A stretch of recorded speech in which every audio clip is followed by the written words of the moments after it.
नमस्कार, धन्यवाद. आज चाललो आहोत आपण पिंपरी चिंचवडमधली सगळ्यात मोठी टाउनशिप रोनवाल पार्क चिंचवड. आपण 33व्या मजल्यावर आज मशीन इन्स्टॉल करणार आहे. बघा तुम्ही लिफ्ट 32-33व्या मजल्यावर थांबते.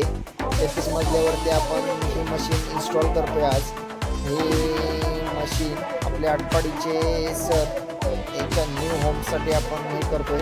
बघा किती मोठी टाउनशिप आहे ते आपलं. चला मित्रांनो, आता आपण बघू शकतो पुण्याची मेट्रो पण आहे, इथे रेल्वे स्टेशन पण आहे, बिग बाजार पण आहे. सगळंच काही एकाच छताखाली आहे. तुम्ही ब्रिज बघू शकता मेट्रोचा. तर आता तुम्हाला कसं वाटलं यांचं घर तयार होते. न्यू होम यांच्या घरी आपण फिल्टर जोडत आहे. Thank you, bye.